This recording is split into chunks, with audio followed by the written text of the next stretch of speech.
Abra comigo a sua Bíblia no Evangelho de João, capítulo 1.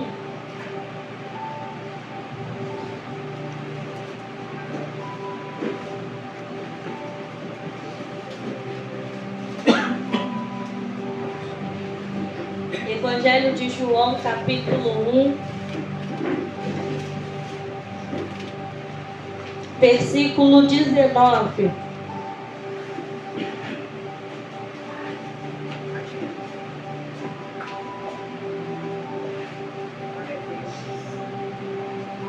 Amém? Amém.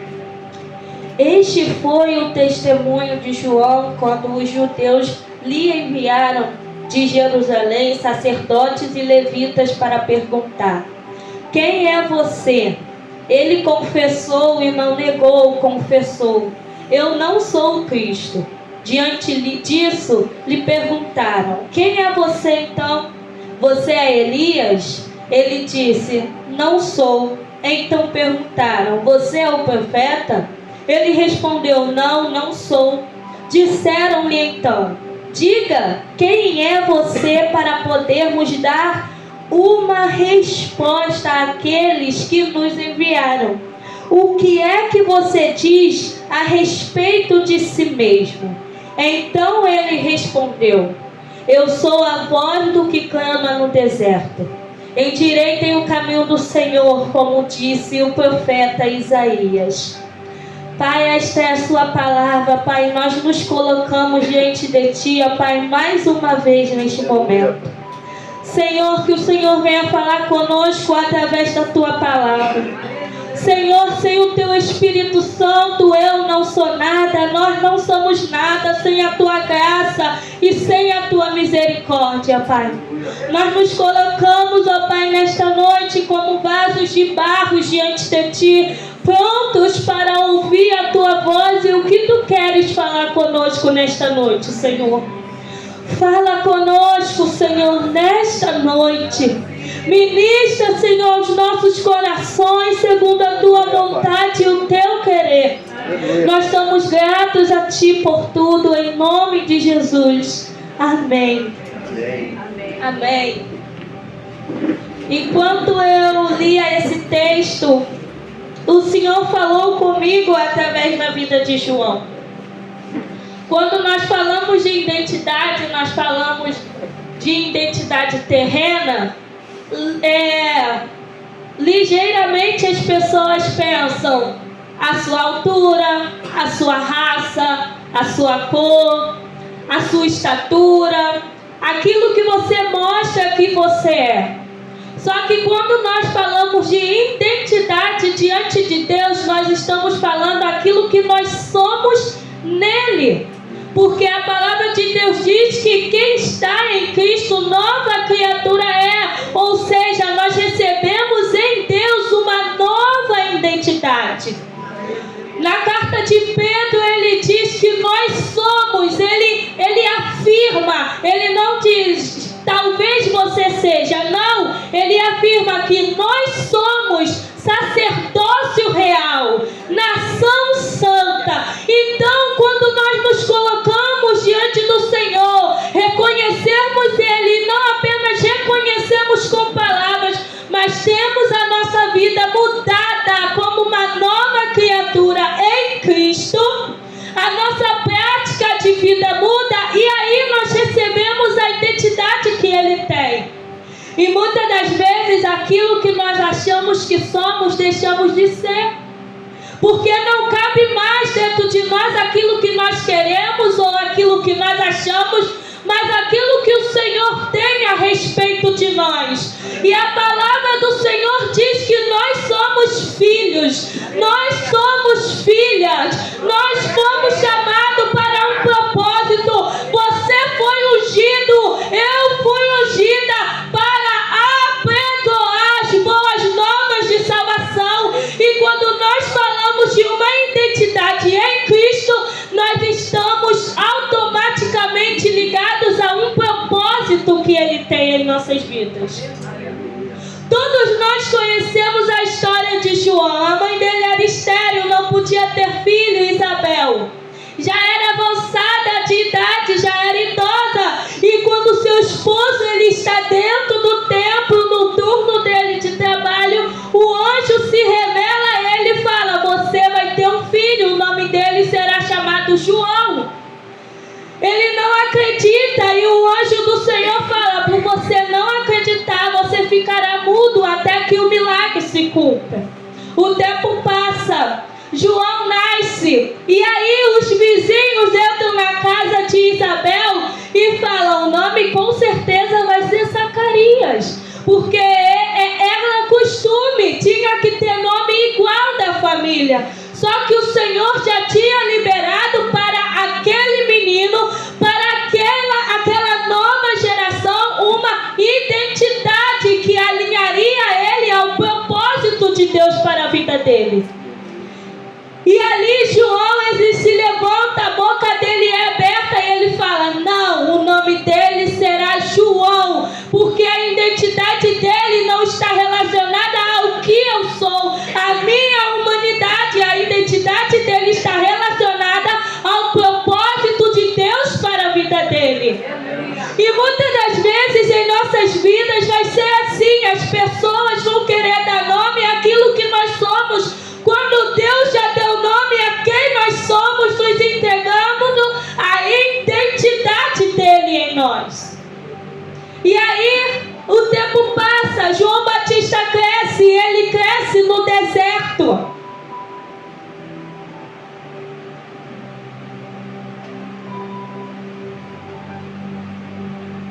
Ele tem uma alimentação especial, um modo de viver especial, um cotidiano especial, porque ele tem um propósito. Quem tem identidade nunca vai viver igual a outras pessoas. Quem tem identidade nunca vai se deixar levar pelo ambiente a qual ele está. Um exemplo, Samuel, quando ele foi entregado ao templo pela sua mãe Ana, ele acabou de ser desmamado e Ana entrega ele ao templo. Só que o templo estava vivendo um tempo difícil, onde o sacerdote, ele não vivia mais segundo a vontade de Deus. Os filhos dos sacerdotes profanavam aquilo que era santo. E Samuel, um menino pequeno, estava vivendo naquele meio, no meio de idolatria, no meio de mentira, no meio de coisas falsas, sem a instrução de uma mãe, sem a instrução de um pai. Todos nós sabemos que a fase ainda da criança é a fase onde ela mais absorve conhecimento, é a base de tudo que ela vai levar para a vida toda. E é nessa fase que Samuel está dentro de um templo onde a mentira governa, onde a idolatria governa, onde a falsidade governa. Eu imagino como mãe Ana preocupada: meu Deus, o meu filho sozinho lá naquele templo, sem ninguém para instruir, sem ninguém para aconselhar. Só que Samuel, ele foi colocado ali para um propósito, com uma identidade, e quem tem identidade, não importa o ambiente aonde ele esteja, ele não vai se desviar, porque ele entende: a minha identidade não está em homens, a minha identidade está em Cristo Jesus. Samuel, ele cresce no meio de coisas improváveis e se torna alguém habilitado para viver o propósito de Deus. Então já quero liberar sobre a sua vida: não importa onde você estiver, aonde os seus filhos estiverem, entrega a identidade deles ao Senhor, porque o Senhor preservará para que nada de mal, influência maligna venha tocar no propósito. No propósito que o Senhor tem. E aí, voltando ao texto de João, ele cresce afastado de todo mundo no meio do deserto. Só que chega um tempo, o tempo que João, ele se levanta como uma voz profética para a nação de Israel. Israel estava vivendo um declínio espiritual. Israel estava vivendo um momento muito difícil, onde a voz de Deus não era mais ouvida. Não tinha mais o profeta que se levantava. Assim diz o Senhor: eis que te digo. Os sacerdotes não tinham mais uma direção para o povo estava perdido. Só que nesse meio tempo o Senhor levanta um homem chamado João. E João se levanta e começa a pregar no deserto. E aí os fariseus, aqueles sacerdotes e levitas, vão até e enviam homens até João e perguntam: quem é você? Porque num tempo em que não se ouvia a voz de Deus, e do nada alguém se levanta e começa a profetizar: assim diz o Senhor, se preparem, endireitem as veredas, porque está chegando o tempo do reino de Deus. João Batista estava dizendo: ei, isso vai acabar, o Cordeiro de Deus vai descer na terra e vai começar a se movimentar no nosso meio. Mas para que isso aconteça é necessário que os nossos corações estejam quebrantados diante do Senhor em arrependimento. Só que eles não estavam acostumados com isso. Eles conheciam Elias, eles conheciam os profetas antigos, mas depois de muito tempo o Senhor sem se manifestar, eles não conseguiam discernir quando o Senhor falava através de outra pessoa. E aí vem João: quem é você? Você é Elias? Só que João, ele sabia quem ele era. Ele tinha uma identidade que não foi formada por homens, foi formada em Cristo. E eu preciso que você entenda isso aqui, porque nós vemos uma geração de jovens, como o nosso irmão falou, onde se perdem no meio do caminho. Muitas das vezes por não ter uma família que dá a eles uma estrutura, muitas das vezes por seguir conselhos mundanos, amizades que levam eles à deturpação da identidade deles. Mas nesta noite eu quero declarar que desta casa sairão pessoas que mostrarão a estes jovens, que mostrarão a estas famílias, que elas têm uma identidade que o homem não pode gerar nelas, que a mãe não pode gerar nelas, que palavras contrárias não podem gerar nelas, mas que em Cristo identidades serão geradas. João Batista viveu um tempo da sua vida sozinho, isolado. Só que ali ele estava, o Senhor estava gerando nele pessoalmente a identidade que ele tinha para João. O Senhor, ele pessoalmente irá forjar em nós a identidade que ele tem para nós. E aí João, ele cresce e começa a pregar, e esses homens vão até ele. Por mais que a palavra de Deus diga que João, ele vinha na unção de Elias, e Mateus fala isso, só que quando João é interrogado, ele entende: eu tenho a unção do Elias, mas eu não sou Elias. Às vezes nós, no chamado, nos movimentamos e alguém olha e fala: caramba, você é igual fulano de tal. E aí você quer estudar aquela pessoa, ver aquela pessoa, para que você se torne parecida com aquela pessoa. Só que você ter a unção não significa que você é, porque o Senhor te deu um jeito de ser que é somente seu. Sabe, nós somos 4 irmãos. Minha irmã ministrando, ela é muito meiga, ela é muito coach. A minha irmã mais velha, ela ministra, eu falo com ela: você dá palestra. Agora, quando eu vou ministrar, uma gritaria, é um pulo, é um alto, é um isso, é um aquilo. Eu falei: meu Deus, eu preciso ser igual minha irmã, porque o Senhor me fez assim. Eu não quero gritar, eu não quero pular, eu não quero, eu quero ser coach, Deus. Eu quero ser palestrante, porque o Senhor não me fez assim. Então igual minha irmã. Aí ele falou: porque eu não te chamei para ser assim. Eu quero te usar da forma que você é, porque da forma que você é que você vai alcançar pessoas que eu quero que sejam alcançadas. E aquelas que com o seu jeito você não conseguir alcançar, a sua irmã vai alcançar. E aí sucessivamente, porque a gente se engana quando nós achamos que precisamos um parecer com o outro. Nós precisamos ter a mesma forma de pensar em Cristo Jesus, mas cada um com a sua personalidade, se movendo para aquilo a qual o Senhor nos proporcionou viver nesta terra. E João Batista, ele entende isso. Eu tenho a unção de Elias, mas eu não sou Elias, eu sou João. O meu propósito é diferente, o meu modo de agir vai ser diferente. E quando as pessoas vêm interrogar ele já diz: eu não sou Elias, eu não sou o profeta. Então o que você é? E o que me chamou a atenção foi o versículo 22. Diga quem é você para podermos dar uma resposta.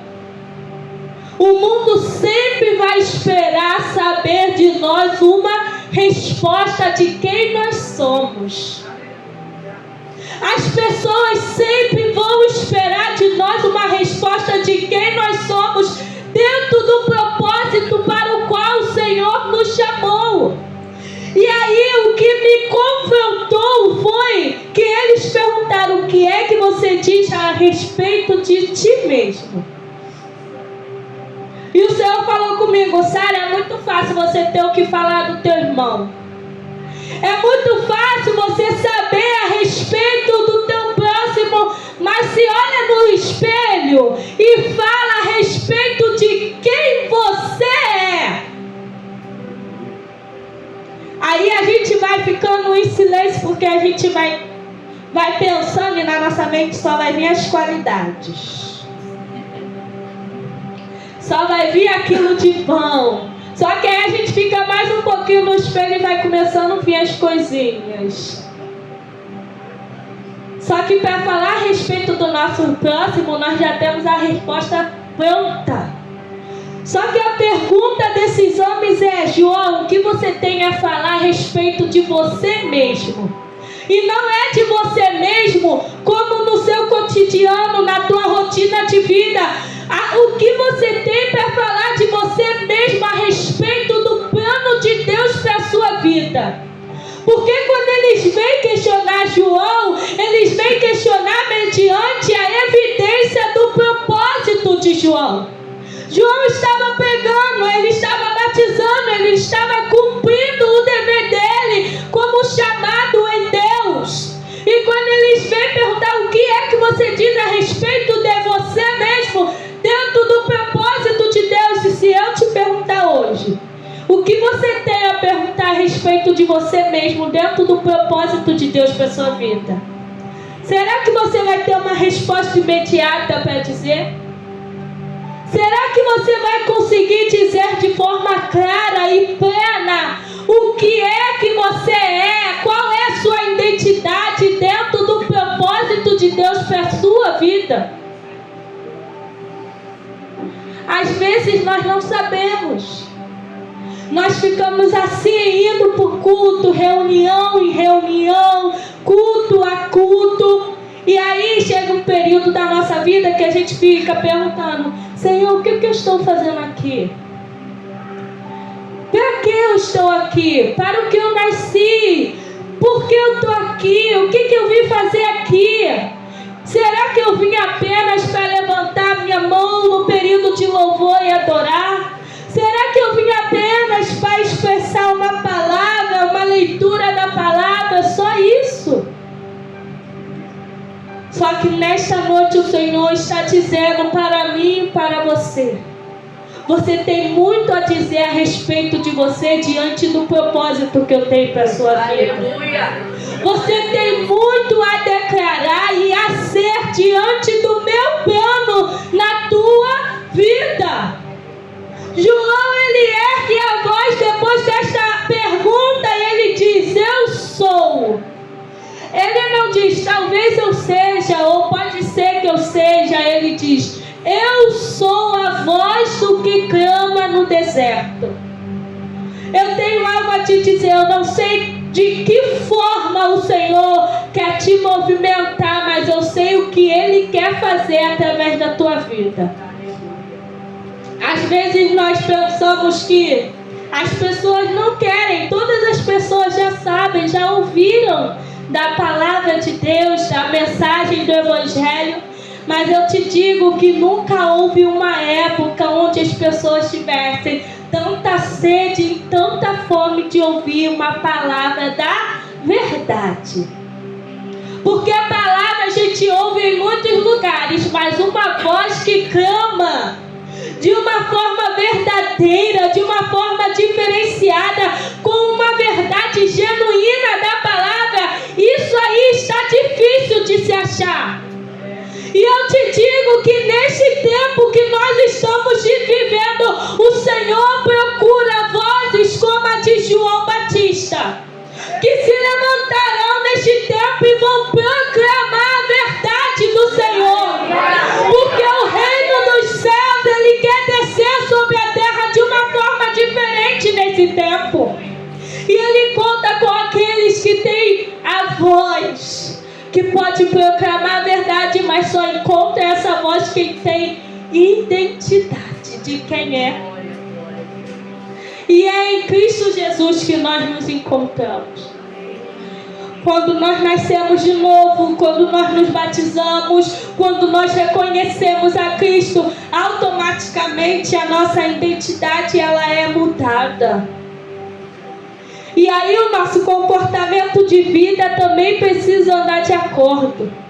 Se você for ler a história de João, a veste dele era diferente, a comida dele era diferente. O que ele quis mostrar com a vida dele, a minha vivência é de acordo com a minha nova identidade em Cristo. Não adianta nós querermos encontrar a nossa identidade em Cristo se nós não estamos abertos a mudar as nossas práticas de vida. E isso, gente, não é para um novo convertido ou para quem acabou de aceitar Jesus, não. Porque todos os dias nós, como cristãos, precisamos mudar alguma coisa em nossas vidas. Apocalipse, capítulo 2, se eu não me engano, o Senhor escreve uma carta à igreja. E Ele fala, amo as suas obras, amo o que você faz, você é ali, palpa toda a obra, está ali fazendo, mas eu tenho contra ti que você abandonou o primeiro amor. Era uma igreja ativa, era uma igreja que estava ali, dando de comer aquele que precisa, ajudando o necessitado, mas o Senhor falou, você se envolveu tanto nos afazeres, que esqueceu de voltar, de guardar o primeiro amor. E eu costumo dar o exemplo do casamento. Quando a gente acaba de casar, tudo novo, fogão novo, tudo novo. Aí cai uma gordura no fogão, a gente já vai lá e limpa. Um cesto de roupa suja não pode ter uma roupa suja que você já vai lá e lava. O esposo pede um copo d'água aqui, meu amor, toma sua água. Isso é o primeiro amor. Passa um ano, passa 2 anos, 3, 4, 5, 6, 7, 8, 9, 10, os anos vai passando. E aí, aquele óleo que caiu no fogão novo, fica lá 1, 2, 3 semanas, 4 semanas e vai acumulando. O cesto que não podia ter uma roupa, já tá as roupas tudo pulando para fora. O esposo que pede um copo d'água, levanta daí, tu não tá fazendo nada, tá achando o quê? Que eu sou o quê? Sua empregada? Sabe, aquele primeiro amor foi esfriando, com a rotina, com os afazeres, foi ficando para trás. E é isso que o Senhor está dizendo a esta igreja.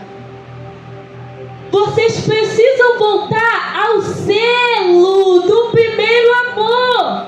Quando nós temos o zelo do primeiro amor, nós buscamos desesperadamente estar diante da presença daquele que pode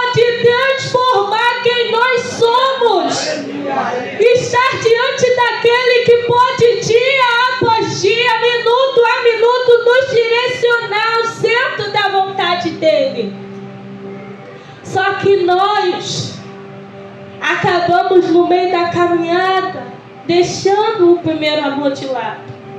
Continuamos fazendo a obra, continuamos indo para a igreja, continuamos fazendo e acontecendo dentro da igreja, pregamos, cantamos, ministrando, pastoreamos, mas acabamos com o tempo perdendo o zelo do primeiro amor. Aí chega uma fase da nossa vida que nós queremos parar e perguntar: o que eu estou fazendo? Quem eu sou? Porque com a perda do zelo do primeiro amor se perde a intimidade. Quando se perde o lugar da intimidade, se perde a identidade, porque nós só temos a identidade em Cristo. E se nós nos afastamos dele, nós perdemos essa identidade. João, quando ele encerrou a carreira dele, ele saiu de cena. Mas tu vai ver que toda a vida dele, toda a trajetória dele que a história conta, é ele ali, dentro do lugar da intimidade. A nossa identidade só é restaurada em Cristo Jesus. Todos nós conhecemos a história de Jacó e eu gosto muito da história de Jacó. Jacó era um menino, se você for ler a história lá em Gênesis, que ele vivia debaixo das asas da mãe dele. Tudo a mãe dele fazia para ele, tudo era a mamãezinha dele. Aí para ele conquistar alguma coisa, ele teve que enganar o teu irmão, usurpar a bênção do irmão dele. E aí aquilo acaba com a vida dele, que o irmão descobre que quer matar ele, e aí ele foge. Só que no meio do caminho, o Senhor ele faz uma promessa a Jacó. Aquele que usurpou, aquele que mentiu, aquele que roubou, o Senhor vai, desce e fala: Jacó, eu tenho uma promessa para a sua vida. Eu vou estar com você. Só que aí ele segue o caminho para a casa do tio dele, Labão, e ali ele é enganado, ele é roubado, e ele passa um processo. E aí ele decide dar um ponto final nisso, mas ele entende que para que ele restaure a identidade dele, muitas das vezes é necessário um confronto. Não afronta, confronto. Porque a afronta não serve de nada, mas o confronto em Cristo é capaz de nos libertar das nossas prisões. E no meio do caminho, no meio do caminho de volta para se reconciliar com seu irmão, ele tem um encontro com o anjo, e ali ele luta com aquele anjo, e ali o anjo dá um novo nome para ele. A real transformação de Jacó, podemos dizer que ali Jacó nasceu de novo.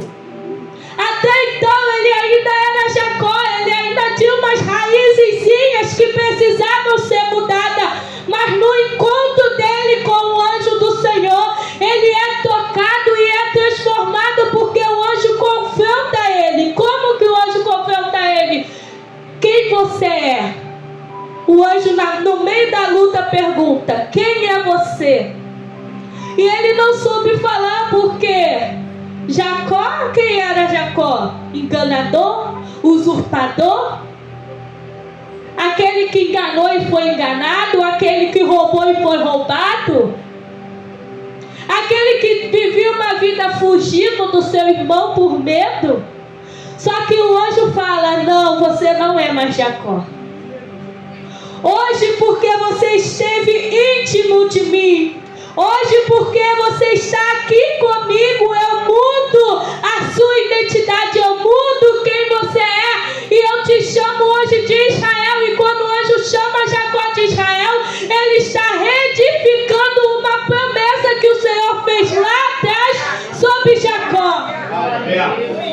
Eu não sei quais foram os processos que você tem passado, ou que alguém que você ama tem passado, mas ore para que ele tenha este encontro encontro, este confronto com o Senhor, e o Senhor restabeleça sobre ele a identidade que o céu tem sobre ele. E a nossa identidade sempre vai estar ligada com a promessa que o Senhor tem para nossas vidas.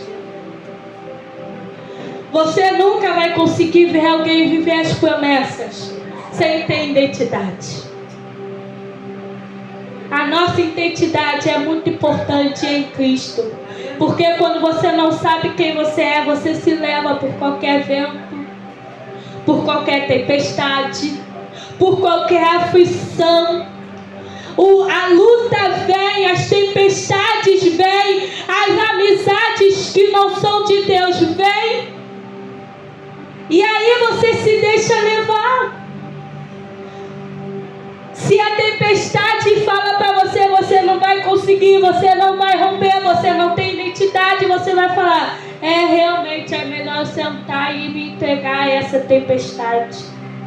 É melhor eu me entregar a essa dor. É verdade, é melhor eu seguir esse caminho. Mas quando você entende que a sua identidade em Deus não foi comprada por cédula,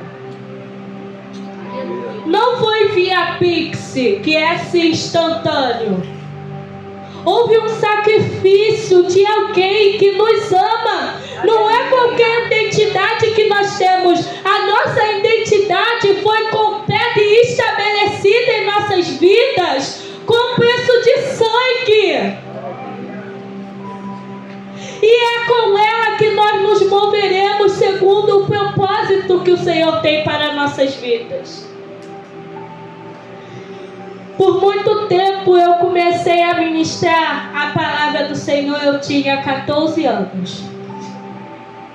E por muito tempo eu olhava fulano de tal, olhava pregador tal, olhava pessoa tal, ou então alguém dizia, você grita muito, você é muito espivitada. Hoje eu estou tranquila, gente, hoje eu estou tranquilinha. Mas normalmente eu sou muito espivitada. Eu chamo alguém para fazer uma encenação comigo e a gente cena e tal. Mas as pessoas foram falando, e quando você não tem identidade, você vai se deixando levar por aquilo que as pessoas querem que você seja. Só que se Deus quisesse que você fosse alguém que você não é, Ele não teria te chamado. Lembre disso. Deus não quer que você mude quem você é. Deus quer que você mude e deixe de ser aquilo que te leva ao pecado. Os seus erros, aquilo que é pecado, nós devemos deixar. Aquilo que entristece ao Senhor, nós devemos que deixar. Só que quando o Senhor nos chama, Ele nos chama já olhando para características que existem em nós e falando, eu vou usar isso, eu vou usar aquilo. Eu conheço uma pastora que era toda espevatada, toda.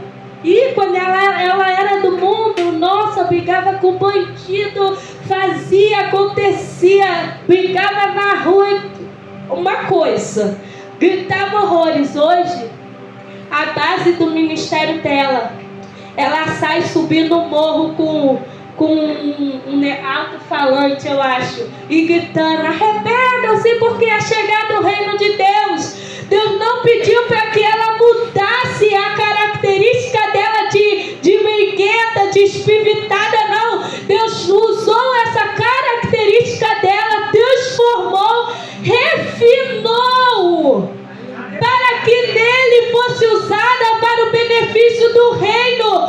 Deixe o Senhor refinar as suas características para o propósito do reino.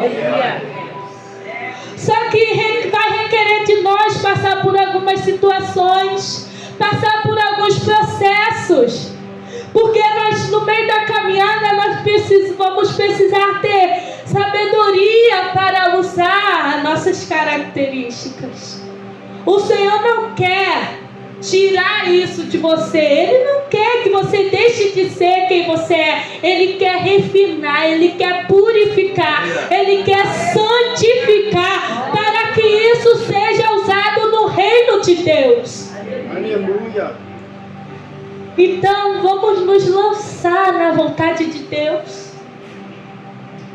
Vamos nos derramar diante do Senhor e falar: Senhor, o que o Senhor quer usar em mim para que o seu propósito se cumpra, e aquilo que não serve, me ajude a tirar.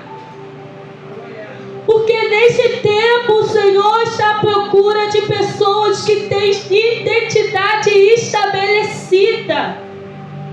No tempo em que existem muitas vozes, onde a internet fala como você deve ser, como você deve agir para que você venha alcançar vida, alcançar isso, alcançar aquilo. Enquanto o Senhor está dizendo: você precisa ser quem você é em mim, e eu cuidarei para que as minhas promessas se cumpram na tua vida.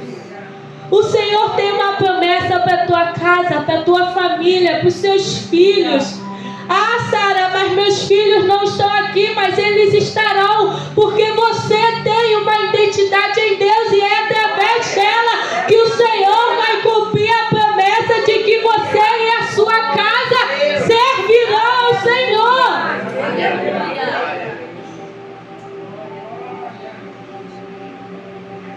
A minha mãe, ela orou 20 e poucos anos pela conversão do meu pai. E ela servia ele do jeito que ele era, do mundo, fazendo o que ele quisesse fazer, mas ela nunca deixou de ser ali a mulher submissa, fazendo o que ele queria. Se ele chegasse meia-noite com os amigos para jantar e botava lá a carne em cima da pia e acordasse ela para fazer, ela levantava meia-noite, ia lá, fazia comida para ele e para os amigos dele. E as pessoas falavam: ai, Eliana, como você é boba! Você precisa mudar esse seu jeito. Aí ia minha mãe para um monte, consagração, com tudo lá, isso e aquilo, com 4 crianças no colo. A tia Zezé sabe. E as pessoas falavam: Eliana, como tu é boba, você tem que mudar. Você tem que mudar seu jeito com o teu marido, você não pode ser assim. Só que minha mãe falava: eu não posso mudar quem eu sou. Eu não posso deixar de ser quem eu sou e quem o Senhor está formando em mim. E ela ficou ali firme. Após 20 e poucos anos, a gente vê o meu pai na portaria da igreja, servindo a ceia, ministrando as pessoas, adorando ao Senhor na igreja. Às vezes chama o vizinho para sentar para discutir de Bíblia. É chato pra caramba. Às vezes querendo discutir com a gente sobre a palavra de Deus. Sabe? Ah, Sara, isso foi Deus. Foi Deus. Mas isso foi também porque tinha uma mulher que sabia quem ela era em Cristo Jesus dentro de casa.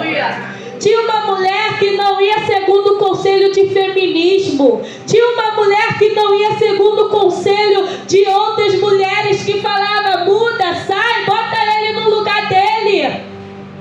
Não, ela tinha uma identidade, ela sabia quem ela era. E hoje ela vive promessas que ela jamais imaginou viver, porque ela tinha a identidade dela. Aleluia. E o Senhor está dizendo para alguém que fica questionando: Senhor, quando eu vou viver? Senhor, quando vai se cumprir? O Senhor está falando: tenha a sua identidade em mim, e você vai ver o que eu tenho para fazer na tua vida.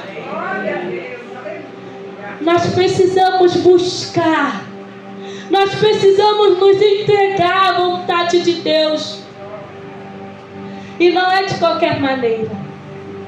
Para viver a identidade de Deus, nós precisamos realmente abrir mão daquilo que nós queremos ou daquilo que nós temos como certo. Quando o Senhor olha para Nicodemos e fala: Nicodemos, é necessário que você nasça de novo. Ele estava dizendo: tudo que você sabe até hoje, você precisa desaprender. Porque quando nós vamos para Cristo, nós precisamos estar prontos a aprender. E nós queremos vir para Cristo com nossos conhecimentos, com as nossas cargas, com aquilo que nós sabemos. Na identidade da criança, nunca tem todos os dados completos do recém-nascido. Nunca tem. Tem ali o principal: o nome, a data de nascimento, se eu não me engano, e mais uma coisinha, mas às vezes outras coisas não tem, que completa a identidade da criança. Porque ela ainda não sabe, ela ainda vai passar pelo processo de ter todos aqueles dados, tudo aquilo que ela precisa para se identificar de quem ela é. Nós precisamos entender que quando nós nascemos de novo, nós temos na nossa identidade em Cristo apenas o necessário. E durante o processo, o Senhor vai colocando em nós aquilo que nos falta, para que nós cheguemos à plenitude da identidade de quem Cristo é em nós.